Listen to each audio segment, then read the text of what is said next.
Assalamualaikum warahmatullahi wabarakatuh.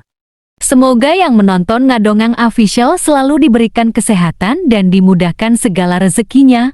Amin. Dan jangan lupa, subscribe, like, and di-share. Di suatu masa yang jauh sebelum Indonesia bernama Indonesia, berdirilah sebuah kerajaan kecil, namun penuh pesona kerajaan Bantarangin. Di sanalah seorang raja muda memerintah dengan hati yang tegas dan jiwa yang berani, namanya Raden Katong. Ia tak hanya tampan dan gagah, tetapi juga sakti dan cerdas. Namun satu hal yang membuat hatinya resah, ia belum menemukan pendamping hidup yang sejati. Sampai suatu hari, kabar tentang kecantikan Putri Songgolangit dari kerajaan Kediri sampai ke telinganya. Para sang putri disebut-sebut laksana bulan purnama yang jatuh ke bumi. Tutur katanya lembut namun tegas seperti angin pegunungan yang membawa kesejukan. Raden Katong pun memutuskan, ia akan meminang Putri Songgolangit dengan membawa pasukan, iring-iringan kuda, serta aneka persembahan megah. Ia berangkat menuju Kediri. Tapi, cinta tak pernah mudah, rintangan datang bukan dari medan perang, melainkan dari kehendak takdir dan hati manusia. Putri Songgolangit menolak lamaran itu, ia merasa belum waktunya untuk bersuami.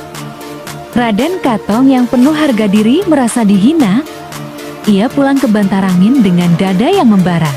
Namun amarahnya tidak dinyatakan lewat perang, ia memilih cara lain dengan melalui keterampilan seni.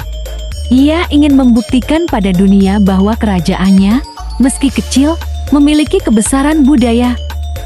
Maka ia memerintahkan rakyatnya menciptakan sebuah pertunjukan yang belum pernah dilihat manusia, yang bisa membuat langit pun menunduk kagum. Dari titah itu, lahirlah Rock. Sebuah tarian yang menyatukan kekuatan mistik, satir politik, dan spiritualitas rakyat. Di atas panggung, muncul sosok menakutkan Singa Barong, seorang raja dengan kepala singa besar dan bulu merak yang mekar di punggungnya, simbol arogansi dan kesombongan. Dan di sekelilingnya menari Jatil, para prajurit penunggang kuda yang lincah. Dahulu dimainkan oleh lelaki berpakaian perempuan, sebagai sindiran pada kelicikan para pejabat istana. Dan di antara mereka semua, berdirilah Warok, laki-laki tua berilmu tinggi. Berpakaian hitam pekat, matanya tajam menusuk malam. Warok adalah simbol dari kekuatan sejati, bukan dari kekayaan atau kekuasaan, tapi dari kesucian niat dan keteguhan jiwa.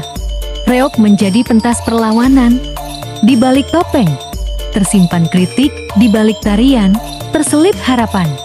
Rakyat yang selama ini diam, kini berbicara dengan gerakan, irama, dan dentuman kendang. Lambat laun, Reok bukan hanya milik Raden Katong. Ia tumbuh bersama rakyat. Ia menjadi jiwa Ponorogo, dengan sejarah yang hidup kembali, tentang cinta yang tertolak, amarah yang dijadikan karya, dan kekuatan yang berasal dari hati. Dan sampai hari ini, setiap kali Reok ditampilkan, kita sedang menyaksikan bukan sekadar tarian.